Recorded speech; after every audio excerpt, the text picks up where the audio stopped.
переживаем, только за перегруз могут с нас снять бабки. Так вот.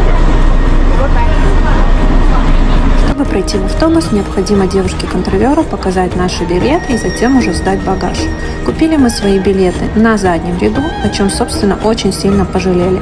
Поэтому, если будете покупать себе билеты на автобус, обязательно берите передние ряды. Там меньше укачивает. Даже не помогают таблетки от укачивания на задних рядах.